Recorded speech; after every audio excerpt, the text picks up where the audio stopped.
Because one of the things the college did, which is just beyond comprehension as far as I'm concerned, is pursue these complaints that were put forward by people distributed all over the world, who then claimed in writing falsely to be my clients, when in fact they were never my clients. And not only were they not my clients, they had nothing to do with anyone who was ever a client of mine. And so I figured at least the court would say, well, you know, of course you have the right to police professionals because you're a professional governing body, but they didn't even do that. They just basically said, well, of course you have the right to freedom of speech, except when it comes to, let's say, political opinions. So, you know, then what right do you have at all? And, you know, it's terrible, Michaela, because I know perfectly well from talking to many physicians in particular, but also lawyers and psychologists, that no one in Canada, arguably, and this is also extremely strange, it's surreal, there's no one in Canada except me that's actually in a position to fight this, because it's hyper expensive, and I don't know if my insurance will cover it. It's hyper expensive. It's stressful. It's complex. It's time consuming. It could involve the suspension of my license. And there's not really anything that can be done to me that's a threat. I'm not serving as a clinician. I don't have a practice anymore because that became impossible, even though I love doing it. And I'm also not very happy about that. So I'm like the person who can do this. And Canadians have no idea to what degree professionals in Canada are now required not to say what they think or to lie outright. So, for example, therapists are required by law to lie about, let's say, the gender identity of minors. And so, for me, especially on the therapy side, if you're required by law and by your professional organization to lie cowardly, you're done as a therapist, because the only thing you've got as a therapist is honesty. That's it. Honesty is what's curative. So, you know, it's just part of how surreal the world is, and particularly how surreal Canada is. It's hard to fathom. It is hard to fathom. Can I read just a couple of sentences from the decision so people have an idea of what's in here? It's linked below. People can read the entire thing. But there's parts, like this is how it begins. When individuals join a regulated profession, they do not lose their charter right to freedom of expression. At the same time, however, they take on obligations and must abide by the rules of their regulatory body that may limit their freedom of expression. That's just one sentence after another. That's how it starts. Yeah, perfect. It's a great thing to highlight. You know, it's like, well, you have this fundamental right, but what? What rules? There's a rule, eh? There's a rule. Is that right? That the College of Psychologists has, that I can't criticize Justin Trudeau on Twitter. That's a rule, is it? And if someone anywhere in the world complains about the fact that I've criticized Justin Trudeau, let's say, that all of a sudden that's a rule, even though it wasn't a rule. And of course I get to criticize Justin Trudeau, not only because he richly deserves it in every way you can possibly imagine, but because that's actually what freedom of speech means. So I have no idea what the court means by, you know, abiding by the rules.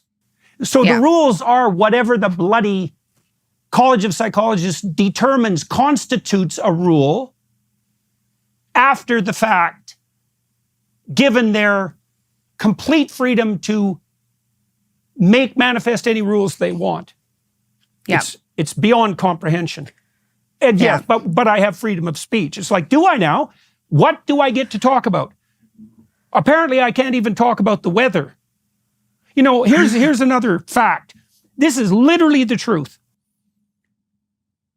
People can submit a complaint to the College of Psychologists from anywhere in the world. And so someone in the States submitted a complaint about the last conversation I had with Joe Rogan, where I expressed my doubts about the validity of economic predictions based on climate science. The complainant submitted the entire transcript, right? A 3-hour conversation as evidence of my unprofessional behavior. And the college, which did not have to pursue that complaint, went forward with it. So like, okay, I talked to Joe for 3 hours. Apparently, everything I said in that 3 hours was unprofessional and a disgrace to the profession. So like, well, what am I supposed to do about that? The answer is, well, we're going to appeal the decision. I will take this to the Supreme Court. I don't think that any judges will have either the wisdom or the courage to rule about this properly, except at the Supreme Court level. And I'm not particularly optimistic about that either. I'm not optimistic about that either. I don't see how you can win this without overturning colleges in general. And I don't, like, that's not a good look for the colleges to lose this. So won't the Supreme Court, I know they're not supposed to be pressured, but won't they, what's the benefit for them for ruling in your favor? Other than withholding freedom of speech? Well, the benefit would be that they support, well, they would support the most fundamental principle of a free society, right? It's like, why do you have the right to freedom of speech? Well, the answer is because there's no difference between free speech and thinking, no difference between free speech and dialogue, and no difference between free speech and problem solving and negotiation. And so, and therefore peace. If you eliminate that, people can no longer think, they can no longer adapt, they can no longer negotiate, they no longer even know how to orient themselves in the world. And so, in principle, the advantage for the Supreme Court is that they rule in favor of the most fundamental principle upon which civil democracy itself is predicated. Now, I don't think we have the right to free speech in Canada. I think this decision today demonstrates that obviously. I saw the same thing with the Law Society in Canada. Partly was why I'm not surprised at this ruling. I've been through this before, and I see that Canada's walked down that idiot path for at least 30 years. So our country is in, well, this is where I start to get doubtful. It's like, either I'm wrong or the country is in trouble. Now, to tell you the truth, I would rather be wrong. But I've thought it through. It's like, okay, what did I do exactly? None of my clients complained. That has nothing to do with this. And I expressed my political opinions, which I have a right to do, which I believe were correct. I think that, and Canadians agree with this now. The last poll indicated that Canadians believe that Justin Trudeau is the worst prime minister we've ever had. Well, that was sort of my point a year ago, you know?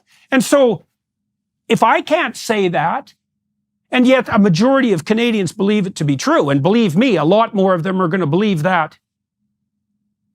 A lot more are going to believe that in the relatively near future. In what sense do I have anything even approximating freedom of speech? And if I can't have that opinion, and therefore, in principle, no one can, then what do we do when we're stuck with a prime minister, let's say, who everyone has decided is the worst prime minister the country's ever had?